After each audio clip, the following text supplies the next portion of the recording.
Hello and welcome to the Boro Breakdown Podcast. This is the opposition show, and Middlesbrough play Sheffield Wednesday on Wednesday, and I'm delighted to be joined by James from the Wednesday Till I Die podcast to preview the game. James, how are you doing? Welcome I'm to the doing Boro fine, Breakdown thank you very podcast much. As well. Doing fine, thank you. It's a lot better than the football club at the moment, both on and off the pitch, which, look, I don't have to be much better, to be fair, to say that. It is dire at the moment. But look, we're here. Well, let's talk about the game. I'm sure it's going to be a very strange game from our perspective as well. Yeah, we will get into that because obviously it is kind of underpinned by what is a very dark cloud over Sheffield Wednesday this season. I would usually get straight into talking about football, but there are quite pressing and concerning off-field matters that do overshadow anything that you do on the field. You're probably long tired of talking about this, of hearing about it, of thinking about it, of it being a thing. But for those listening that maybe aren't aware, can you summarise what's happening to and at Sheffield Wednesday? How long have I got? Because it has been going on for quite a long time. I mean, if you just want to fast forward to the present, we've got an owner that he's just digging his heels in. I really don't know what his motive or objective is at the moment. He's 7,000 miles away in Thailand. And he's not paying wages. He's not paying the staff as well, which I think is totally abhorrent.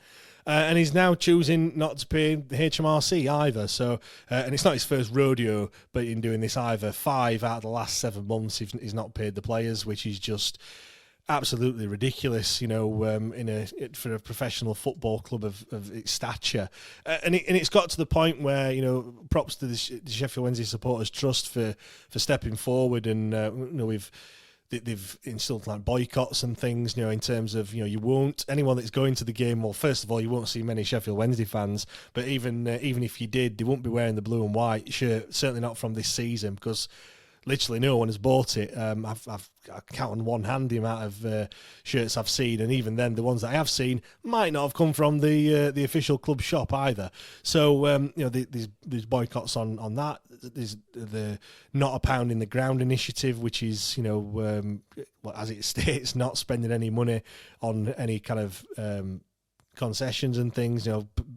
Pies, beers, anything else you want to buy at the ground. So much so that all the kiosks have pretty much shut as well. There's probably 7 or 8 in the stand that I sit in. I think there's 1 or 2 that are open. All the rest are closed because nobody's going there. And it was a bit of a running joke that you had to go down on about 30 minutes if you wanted a drink at half time, because you would never get served before the second half started. But you've got every opportunity to get one now. But as I said, no, we're not doing that, and we're trying to starve Depon Chansiri of money to force him to leave the football club. He's very quick to tell us how much money he spends on the football club. He's told us previously he spends £2 million a month on running the club. So now we're saying, well, you're not having any of our money, and it's just a shame that we've all already bought our season tickets for this season already. They were on sale back in January, earlier on this year, which is mental when you speak to any other football fan, but it's just the norm for a Sheffield Wednesday supporter. The fans are incredibly angry at the whole situation, and not only that, it's just the fact that he's had multiple opportunities to get out of this situation, and he struck lucky with Danny Röhl, but then he's left because he didn't back the manager at all, didn't give him any sort of funding in January, and yeah, at the moment, it is a very, very dark place. We spend more time talking about these sorts of things than actual football. I had so many topics of discussion. I had so many episodes that we're going to do, best 11, best lone 11, all that sort of thing. I don't even have to use one of them in the summer because we're an absolute basket case of a football club. And you're right. I mean, I'm tired of talking about it. I mean, it's Sheffield Wednesday Football Club. I could talk about it forever, but I just want it to be over. I want it to stop. And these at the moment, if we fast forward to the present, HMRC have apparently very close to issuing a winding up petition for the football club, which, for those that don't know, that ultimately could end up with Sheffield Wednesday not existing. Now, do I think it'll get to that stage? Probably not. But there's a real... That's what happened to Bury. Maybe Bury fans would say, I don't think that's going to happen to our football club. Well, it did. And that's what we're faced with. And as a football fan, you should never be kind of faced with the possibility of your football club going out of existence. But that's where we're at the moment, and it's every day is something wild. I mean, it was apparently trying to sell some unrefined African gold to fund the football club. I mean, really? If you think that's just I could go on and on and on about wild things that he's been doing. He's skin, he's got no money, and he says he's doing the best for the football club. I tend to disagree with that one. Yeah, it's such a shame because I remember going to Hillsborough. I think it was the back end of the 2012-2013 season. It was probably one of my first away games, and I think you guys were down the bottom of the table. I think you needed a win to effectively secure your survival, and I have never heard a stadium as loud as what you guys were before kick-off and during the game. Just deafening, really. High horse, Sheffield Wednesday. Steve Howard and Leroy Lita, I think, scored in the game. Yeah, former Boro player Leroy Lita. Yeah, I can remember. I remember that one. It was 30,000 in there. Yeah, we needed to. I think we would have stayed up anyway, even if we hadn't have won. But going into the game, we needed a win to stay up. And you know what, Hillsborough can be absolutely rocking. Oh, mega! I mean, it is like a morgue for the most of the time. But I'm sure everyone's seen the Peterborough game. When we were 4-0 down in the playoffs in League One, and what it was like there. And there has been other signs of that, but at the moment, I mean, you'll see on Wednesday, like nobody wants to go, and I mean that is not just down to everyone thinking, "Oh, I won't go." The trust have asked for people not to turn up if they can, not really from a financial point of view, more for the visual impact that's going to have, and kind of to show people what it might look like next season when people don't renew the season tickets, which a lot of people have already said that they're not going to do. Yeah, it's such a shame that it has to come to actions like that, isn't it? That there's just cancerous individuals at football clubs that try to almost strip the soul away from the club, and ultimately there's no bigger person or people at a football club than the supporters, and to alienate them and to push them to these boundaries is just awful. And for you as well, as a Wednesday, I was watching a snippet of you talking about taking your son to the game, so this is a generational love. How does all of this make you feel? Incredibly sad. You're right. My son's 4 years old. He'll be 5 next month, and I've bought him every single football kit, every Wednesday kit since he was born. I mean, I know that's not many years, but I haven't bought him this one. I'm fortunate that he's not of the age where he can't, where he understands at all. He knows some of the players. He knows Barry Bannon. He knew Josh Windass. Well, he still does, but obviously he doesn't play for us anymore. But he's not. He will have no understanding of what the situation is. It'll be something that I kind of tell him. When he's older. You lived through the Chancery era, which is what it'll be named.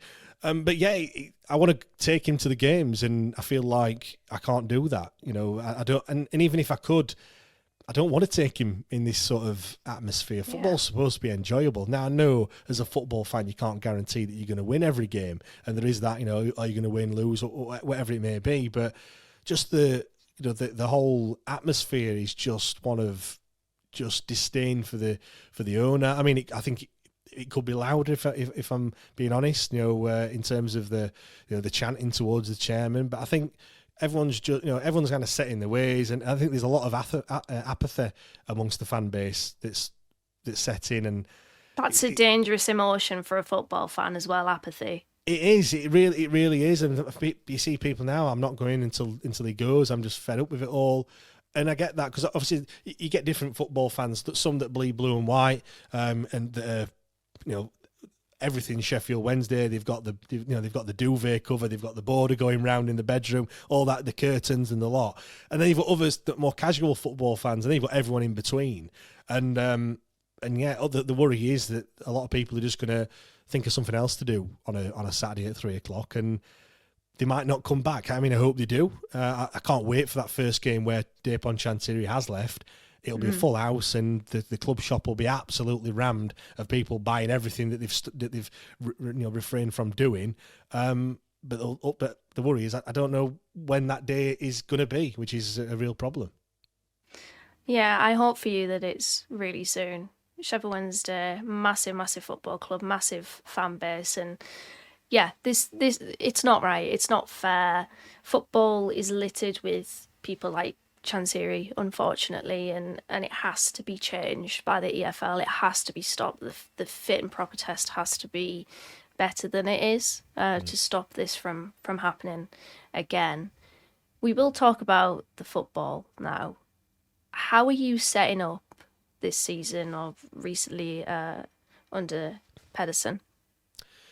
Well, we've only got one way of setting up. That's mainly because we've got about 13 players that we can pick from. To be honest, the rest is just made up by the youngsters that have come in and that mainly sat on the bench. We did have two that have come into the first team that have done all right. One injured, which I'll come on to in a second. But in terms of the way that we've been playing, I was just saying to you when you came on our show how at home we have been absolutely dreadful. We've been beaten heavily on numerous occasions. Coventry beat us 5-0 just before the international break. We had a 3-0 beating by Bristol City. I think there was a 3-0 by Stoke as well. We've only scored one goal at Hillsborough, which is a real worry. And I think, and Henrik Pedersen has addressed this, but our home performances versus the away from home, we're happy to kind of relinquish possession and let the other team, play with the ball, and then we'll just catch them on the break and try and win the ball high up the pitch because, the higher you win the ball up, the easier it is to score a goal. It's not rocket science. You don't have to play it out from the back in order to score, which some managers I think have forgotten that. Yeah. But at home, I think it comes down to yes, there is a big Sheffield Wednesday fan base there. I think there's that kind of expectation of them to, when we're at home, to play football. I mean, I don't know where that comes from. Like, I'm not one of those fans. I understand that the situation that we're in, and it's all about just those results at the end of the day. I don't want them to see. Yes, I want them to see good, expansive, free-flowing football. With 13 players, we're not really going to do that. It needs to be a bit more militant, I guess. But yeah, I think at home we've been setting up to play football when really we should just leave that to the opposition and try and do what we do away from home. We just haven't really done that at the moment. I mean, he mentioned that before the Coventry game, and then we get beat 5-0. I think that's more down to just the way that Coventry are, and they're they're a decent side at the moment. Yeah. But I think it's going to be very difficult on Wednesday. I'm actually, it's took 10 games for us to reach the bottom of the league, thanks to our dear neighbours, which is which has been highly amusing for the first like I said, opening 10 games of the season. I didn't think we'd have as many points as we've got at the moment. When we haven't got many, I think it's 6 that we've got. We've only had 1 win, 3 draws. I know we've been beat 5-0, 3-0 twice and things, but I thought we would be the whipping boys of the league. And the fact that we're actually competitive this season, I think, is a testament to Henrik Pedersen and the players that, as I've mentioned already, not being paid on time 5 out of the last 7 months. I think one particular month they went 6 weeks, between then getting paid, a full month without being paid, and then and then 2 weeks of the next. So for them to, I know people are going to say, they get paid a lot of money. It's not going to hurt them as much as what it is perhaps someone else, and I get that, but it still plays on your mind. So for them to apply themselves in the way that they have, we just haven't got a big squad. The international break came at the right time, but they looked tired again on Saturday. I'm going to have to say, they were on the haunches at the end, and resorted to a bit of kung fu style tackling by the goalkeeper, which I'm sure we'll talk about in a second. But it's we're doing better than I thought, but it's still not good enough. But it's kind of what we expected.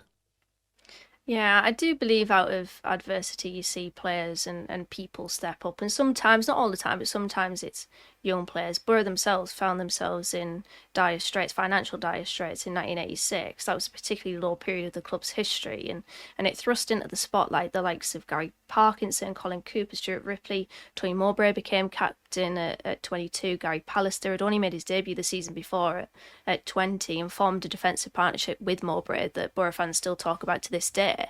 So my question is, and this doesn't have to be necessarily young players, but does Sheffield Wednesday have any of those players that are at least trying to pull Wednesday through this really dire situation? Yeah, I mean, the obvious one to reach for is Barry Bannon in that, and he is not young at all. 35 years old. He has been he's around a spring for, chicken. Yeah, I mean, he looks like it, at times. Although I think he is starting to catch up on him a little bit. But he's the catalyst in all of this. I mean, he actually got.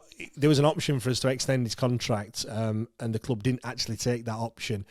And then elected to renegotiate the terms on much lesser terms as well. Which for a club legend, I mean, I know we are in financial difficulty, but the fact that he stayed when he had offers to go elsewhere, I think Middlesbrough were actually one of them that might have been interested. I might have been wrong in that, but I'm sure there were a few. There was certainly a few other clubs that were actually interested in Barry Bannon.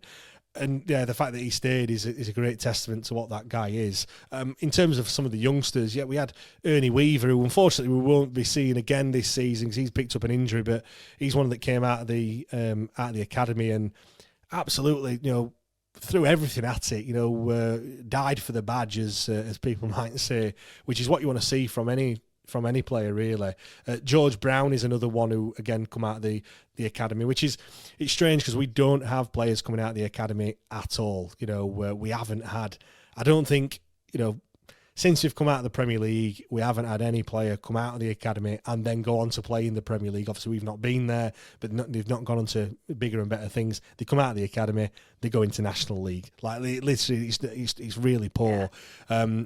Mainly probably because they haven't been given opportunities, whereas now they've got ample opportunity to show what they can do, and those that have been given that chance have taken it with both hands, really. Some of them not so, but I feel really sorry for them, really, because I know it's an opportunity and a chance, but some of them just aren't ready, and they're being thrust into it at the deep end, and it is that kind of fight or flight attitude, and I can't fault them trying, but just some of them just aren't really at it, and I think also as well the players, the professionals that we have got, then they kind of need to step up at times. And I know I've talked about how we've got more points than what we have got, but there might be an element of that it's not going to get any better, and also that nobody's really there to take their place off them. So yeah, it's just really difficult all around, and I'd hate to be in that situation. I'd like the money if they get paid, that is. Yeah.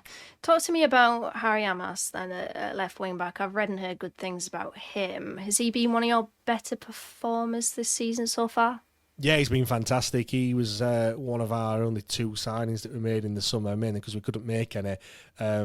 Manchester United donated Harry Amass. They've paid for everything, even including his accommodation and absolutely everything to do with him, which we're forever thankful for. I never thought I would say that about Manchester United, but here we go.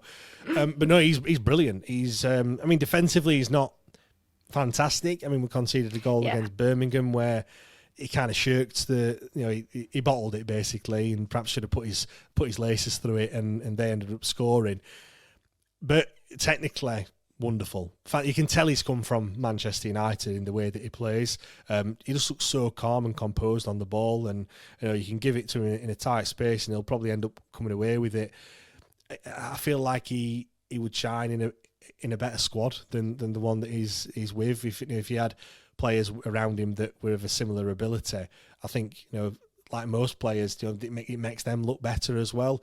But no, if we could have another one on the other side, and maybe another 10 of them, then we'd be all right, to be fair. But no, he's a great player, and we've only got him until January as well. Which, I mean, Man United could just let him stay because he's playing every single week.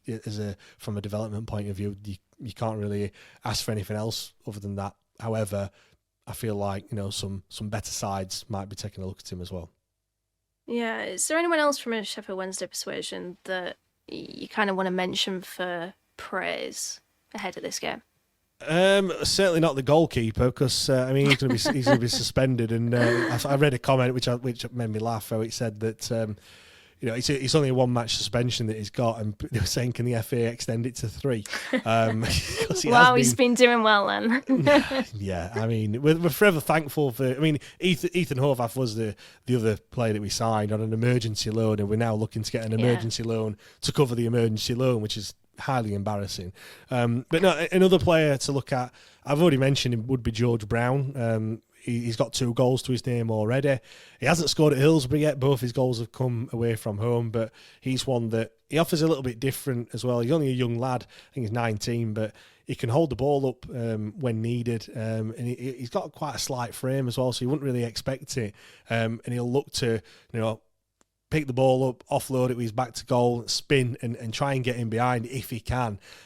We don't create that many chances, top quality chances, but the goals that he scored the goal against Portsmouth, because as I mentioned to you, not everyone can beat Portsmouth away. The one where the scene, the one where the defender goes down injured and he kind of runs through and scores, and then the other one is from a set piece from a Barry Bannon free kick where he just gets at the back post, gets in front of his man and slots it away. So 2 kind of totally different goals there. But it's just that confidence. Like the team is bereft of confidence, and with him having already scored 2, you'd like to think if he gets a chance in front of goal, he'll probably take it. But it's just getting him in those positions that's the difficult thing. The goalkeeper situation, then, you've already mentioned a couple of times. Yeah, just describe the goalkeeper situation, because isn't it Charles is injured, yes. Horvath is suspended. Yeah. Is it Joe Lumley?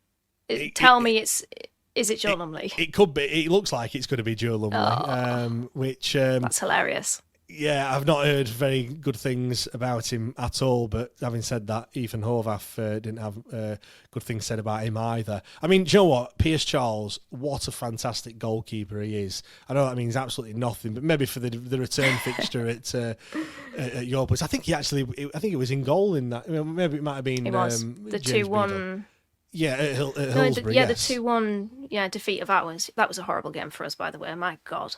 Yeah, he's one of those players that he could be an outfield player, to be fair. He's probably better at playing football than some of our outfield players, if I'm being honest, in the Northern Ireland setup as well. And he got injured, I think, in the Bolton game in the Carabao Cup. Why he played that, I've no idea, but there we go. And then he's had an operation on his shoulder, and we've really, really missed him, like desperately. I think. He came into the side and did great at the back end of last season, and we were expecting him to have a full season and I don't know, maybe probably get sold off in January or something, I don't know. But yeah, he got injured, and then we signed Ethan Horvath, even though we have got 3 youth players. I don't know why we can sign. I don't really get the regulations behind it, why we can sign an emergency goalkeeper when we have got 3 young lads who are no younger than what Pierce Charles is. But here we are, and we signed him on a, like I said, emergency loan, and he has been terrible. So it's not really I don't think anyone's that disappointed that he's not going to be playing tomorrow. But yeah, Joe Lumley is. It's not been announced, but apparently he's coming on a 7-day loan, which Ethan Horvath is only suspended for this one on Wednesday. Maybe, I don't know, maybe he's going to play on Saturday.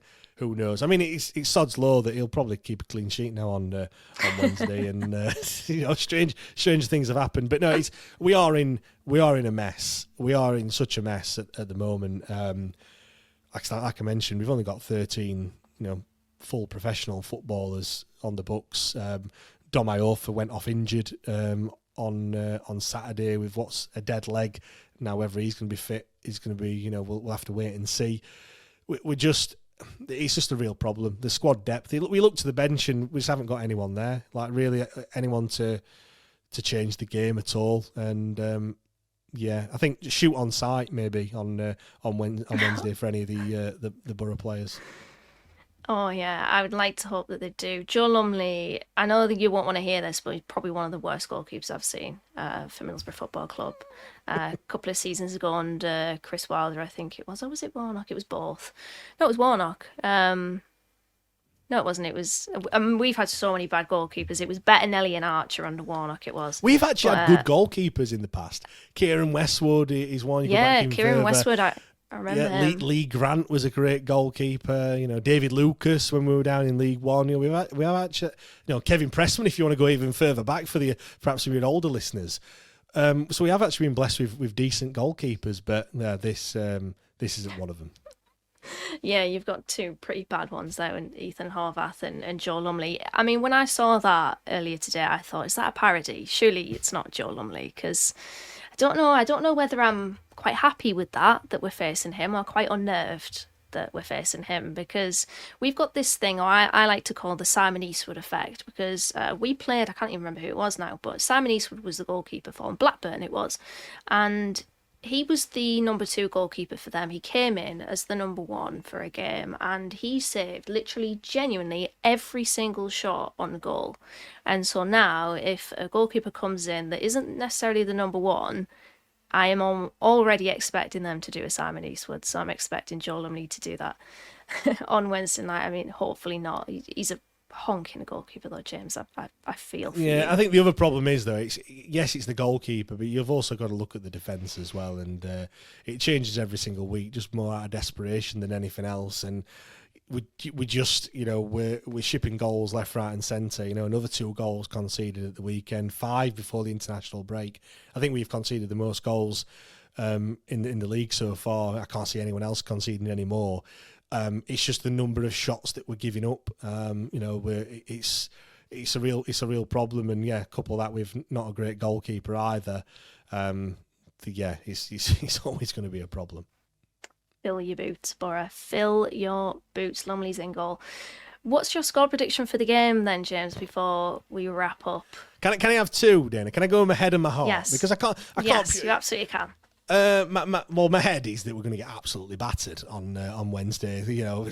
I could see it being. I suppose the objective would be, well, Coventry's put 5 past these, so let's try and do either the same or more. I can definitely see that happening.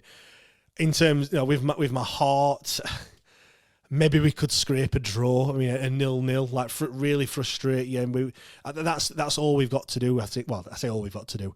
That's the only way we're going to do something is just by frustrating you and kind of break the game down into maybe 10-minute blocks. Let's get past 10 minutes with the score 0-0. If we can get into the second half and it is still 0-0. We're in with a chance, or keep it down to maybe 1 goal. That was like in the Birmingham game. They went 1-0 up early doors, and then we actually went in at half time 1-1. But it was very much we were just playing to keep it at 1-0. And I think the longer the game goes on like that, the more chance we've perhaps got of maybe snatching something. But no, the worry is that it's going to be 2-3-0 at a canter. You'll come at us really quick. I'm sure you will. Because for the players, they'll be walking out into Hillsborough expecting 20-odd thousand fans to be there. Well, they shouldn't be expecting it because I think they should know what it's going to be like. But normally they would walk out and it's fairly full. There's going to be a lot of blue seats, empty blue seats in that ground, and it'll feel, maybe that'll, I don't know, take the mind off it. And if you come at us really quick, I can only see a Middlesbrough win. It pains me to say it, but I'm a realist at heart.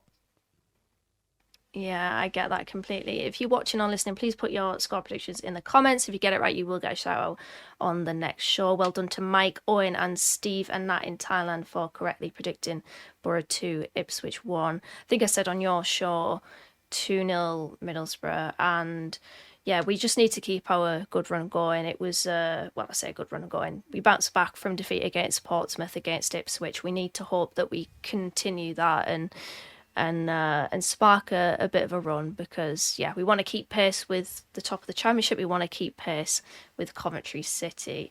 It is a poor championship as well. It is so bad this time around. I mean, the fact that you've only won 2 in 6 and still second, I think is a testament to that. If there's a season where you're going to do it, it's got to be this one. But, and I think it's going to be very interesting in January as well, depending on where clubs are, as to, because if it's the one you've got to go for, really, and every chance of doing that.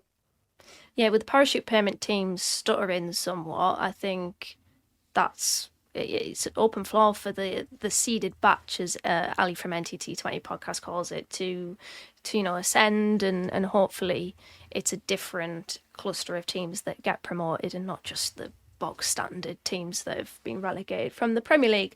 But we will wrap things up here then. Thank you, James, for joining me on this one. If you'd like to check out James's work on the Wednesday Till I Die podcast, we will, as always, pop the links in the description. And yeah, will Boro beat Sheffield Wednesday? If you've liked this episode, please give it a thumbs up. Pop your score predictions in the comments. We'll be back in your ears on Sunday to hopefully review what we hope will be a very good week for the Boro.